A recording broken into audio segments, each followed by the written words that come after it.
istilah gini loh, terserah lah mau ijazah asli atau palsu, terserah gitu ya. Yang penting ya tunjukin aja gitu loh ijazahnya. Jadi kita nggak berpanjang-panjang. Jangan banyak-banyak korban, nggak jelas, kasihan. Oke, Assalamualaikum warahmatullahi wabarakatuh. Teman-teman media masih setia menunggu hasil pemeriksaan saksi hari ini. Jadi perlu kami sampaikan bahwa kami baru saja melaksanakan pemeriksaan saksi ya. Yaitu klien kami ada 3 orang yang hari ini diperiksa. Ada satu YouTuber, 1 aktivis, kemudian 1 lagi wartawan ya, Mas Arief. Dan pemeriksaan hari ini didampingi oleh kami selaku tim kuasa hukum dari Roy Suryo CS. Ya, pemeriksaan ini berlangsung 10 jam lebih, ya. Dan ini tidak kalah dengan pemeriksaan Pak Abraham Samad yang juga 10 jam ya. Jadi pemeriksaan hari ini cukup luar biasa ya. Dan untuk daftar pertanyaannya tadi, untuk saksi Arief Nugroho selaku seorang wartawan, itu daftar pertanyaannya adalah ada 54 pertanyaan yang ditanyakan oleh penyidik Polda Metro Jaya. Kemudian Bu Mary 36 pertanyaan ya. Jadi kami sudah menjawab, klien kami sudah menjawab semua pertanyaan yang diajukan. Nah, perlu saya sampaikan beberapa hal. Ini terkait dengan relevansi antara apa yang sekarang sedang disidik oleh Polda Metro Jaya, yaitu adanya dugaan tindak pidana pencemaran nama baik, fitnah, kemudian juga Undang-Undang ITE, kemudian juga adalah penghasutan, gitu ya. Ini sama sekali kalau kita lihat relevansinya, ini memang tidak punya korelasi yang cukup signifikan, ya.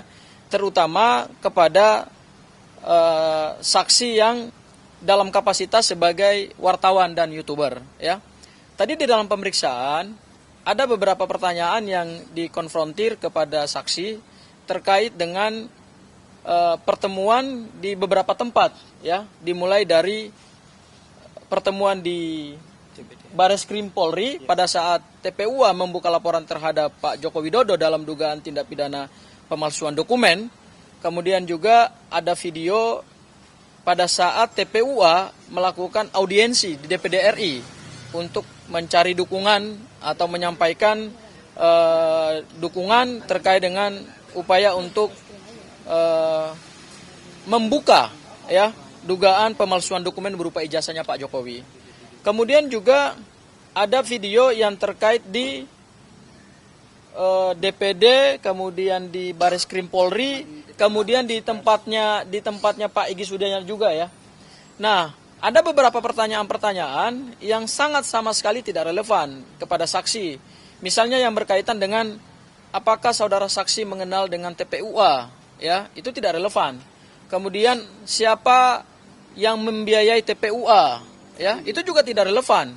Kemudian juga apakah saksi menjadi operator dari sekian channel YouTube ya yang berhubungan dengan isu ijazah palsu ya, termasuk juga apakah ada hubungan dengan Abraham Samad Speak Up ya, channel YouTube-nya gitu. Nah, ini pertanyaan-pertanyaan yang sebenarnya tidak ada relevansinya gitu. Justru yang kami lihat hari ini adalah adanya upaya dari Polda Metro Jaya untuk memperluas keterangan saksi ya, sehingga ini ada kemungkinan 2 hal. Yang pertama adalah Polda Metro Jaya berusaha untuk melakukan pembungkaman terhadap teman-teman pers, terhadap teman-teman YouTuber yang begitu aktif menyampaikan informasi kepada masyarakat terkait dengan kegiatan dari TPUA, terkait juga kegiatan dari teman-temannya Roy Suryo CS gitu ya, dalam memberikan informasi kepada publik. Itu asumsi kami yang pertama. Dan yang kedua adalah ini jangan sampai ada upaya untuk memperluas calon tersangka. Ya, karena berdasarkan SPDP resmi yang dikirim Polda Metro Jaya kepada Kejaksaan Tinggi DKI, itu ada 12 terlapor ya. Dan tidak menutup kemungkinan berdasarkan materi-materi pemeriksaan hari ini, dan nanti ada juga saksi-saksi baru yang akan diperiksa ke depan, ini tidak menutup kemungkinan ternyata Polda Metro Jaya bukan hanya menyasar 12 orang, tetapi kemungkinan calon-calon yang akan terlapor yang statusnya bisa tersangka, kemudian saksi bisa dinaikkan juga statusnya sebagai tersangka, ini bisa lebih luas lagi gitu loh. Artinya kalau lebih luas lagi, berarti kita melihat di sini Polda Metro Jaya tidak fokus terhadap perkara pidana gitu ya. Unsur utama dalam perkara ini kan adalah adanya dugaan tindak pidana pencemaran nama baik yang dilaporkan oleh Pak Jokowi. Kalau itu yang dilaporkan, berarti harusnya penyidik Polda Metro Jaya fokus kepada pasal 310, 311 dan 20 pasal 310, 311 KUHP ya, dan kemudian pasal 27A Undang-Undang ITE yang berkaitan dengan fitnah dan pencemaran nama baik di dalam Undang-Undang ITE. Nah, kalau penyidik mau fokus saja di laporannya Pak Jokowi ya, yang merasa dirinya dihinakan, direndahkan itu ya, menurut saya tidak perlu lagi memperluas saksi gitu ya, klaster saksi. Karena sekarang bukan hanya aktivis, bukan hanya akademisi yang diancam kemerdekaannya, tetapi yang sekarang terjadi adalah ini teman-teman wartawan ditarik, kemudian teman-teman YouTuber juga ditarik. Kami melihat bahwa jangan sampai kemudian Polda Metro Jaya keluar dari pokok perkaranya gitu loh. Pokok perkaranya kan adalah pencemaran nama baik terhadap Pak Jokowi. Dan hari ini kami merasakan betul ya, ada perluasan pemeriksaan secara material ya. Dari yang tadinya adalah pencemaran nama baik, sekarang larinya kemana-mana nih, menyasar YouTuber. Jadi kalau ada YouTuber mengunggah suatu informasi yang dia rekam di suatu tempat, kemudian itu dianggap melakukan pencemaran, penghinaan, kemudian mengadu domba masyarakat. Wah, ini bahaya ini untuk kebebasan dan kemerdekaan kita dalam menyampaikan informasi publik, kebebasan kita berpendapat. Hari ini kami sebagai kuasa hukum Roy Suryo CS baru merasakan dan melihat materi pemeriksaan. Selama ini kami belum tahu kira-kira apa korelasi antara saksi dari pihak YouTuber, kemudian saksi dari pihak wartawan, ini apa korelasinya dan apa substansinya. Ternyata hari ini kami baru membaca dan mengalami sendiri proses pemeriksaan itu. Kami melihat bahwa Polda Metro Jaya sekarang sedang melakukan perluasan materi ya, kemudian memperluas klaster pemeriksaan saksi. Dan bisa saja akibat dari perluasan materi penyidikan hari ini, kemudian memperluas klaster saksi, kita takut jangan sampai, kita khawatir jangan sampai ini juga memperluas kemungkinan calon tersangka. Ya, ini kita sebut ini upaya kriminalisasi ini benar-benar kriminalisasi. Kalau Polda Metro Jaya betul-betul ingin menyidik dugaan pencemaran nama baik laporannya Pak Jokowi, fokus saja di situ. Nanti kita uji gitu loh. Dalam tahapan penyidikan ini kan kita akan uji alat bukti, ya. Jangan lagi tarik teman-teman yang tidak tahu menahu. Kasihan loh. Ini hari ini Mas Arief ini adalah seorang wartawan yang punya kartu pers yang resmi dan terdaftar di Dewan Pers. Ya, seharusnya berdasarkan Undang-Undang Nomor 40 tahun 1999 tentang kebebasan pers dan berdasarkan MOU kesepakatan bersama antara Dewan Pers dengan Mabes Polri, Bareskrim Mabes Polri terhadap teman-teman wartawan, teman-teman YouTuber, itu kan perlu diklarifikasi dulu, tidak ujuk-ujuk langsung dimintai keterangan gitu terkait dengan berita yang mereka unggah, yang mereka upload gitu, yang mereka sama sekali tidak mengubah isi berita itu dan mereka tidak dalam kapasitas memberikan pernyataan kepada media gitu. Mereka ini sama seperti teman-teman Kompas, sama seperti teman-teman iNews, sama seperti teman-teman Metro TV, seperti teman-teman TV One, hanya memberitakan saja.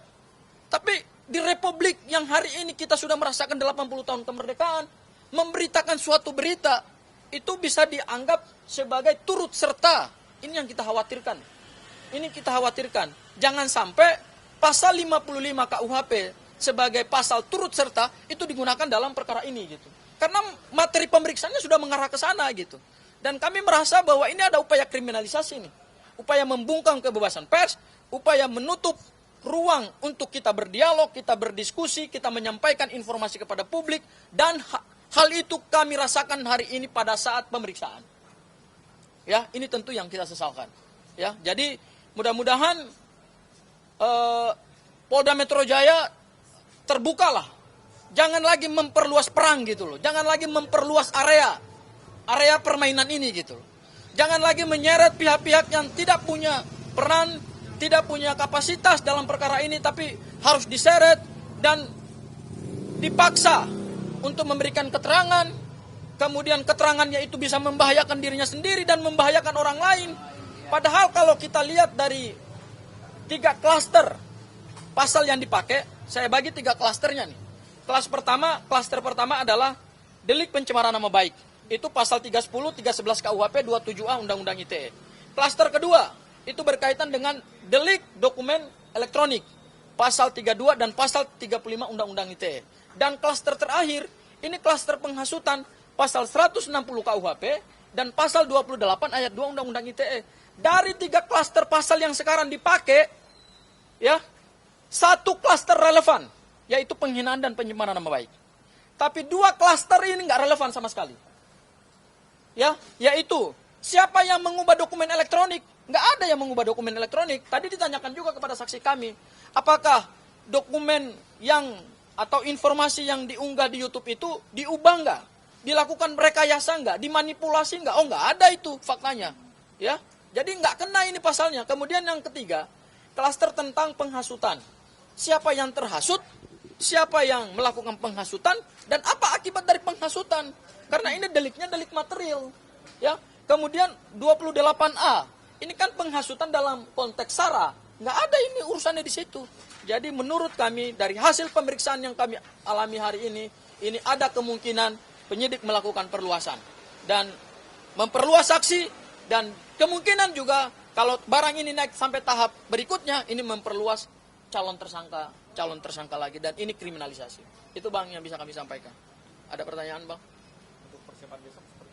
Kalau persiapan besok itu kan jadwalnya Pak Roy Suryo ya, dan Bu Kurnia, ya, dan Rizal Padilla. Jadi ada tiga terlapor yang besok akan diperiksa dan besok juga akan kami dampingi. Ya, kita akan melihat apa materi yang akan mereka jalani gitu loh, atau materi apa yang akan ditanyakan kepada penyidik kepada mereka gitu. Tapi yang bisa kami update adalah hari ini pertanyaannya seperti itu. Mungkin bisa ditambahkan oleh Bu Mary selaku saksi tadi.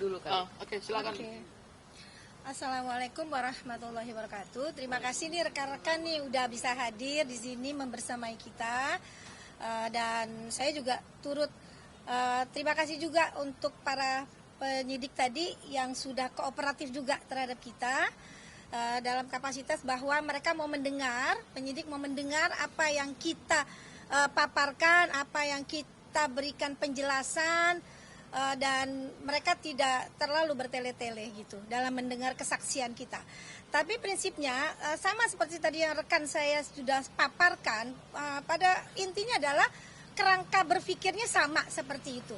Tetapi kita mencoba untuk mempersempit ruang apa-apa yang rencananya mereka akan membuat pelebaran gitu, pengembangan. Jadi alhamdulillah lah sampailah kita pada akhirnya di jam 10 pagi terus berakhir setengah 12 ya. Setengah 12 dimulain 10 jam ya, terus selesai tadi jam 8 dengan 36 pertanyaan, printernya tuh sampai 20 eksemplar, 24 eksemplar. Jadi pertanyaannya sama, tidak jauh beda ya, kapasitasnya sama. Cuma memang area-areanya banyak yang tidak korelasinya tidak seimbang gitu, tidak sama. Penjelasan yang mereka pertanyakan, kebetulan klien saya memang tidak berada di sana gitu.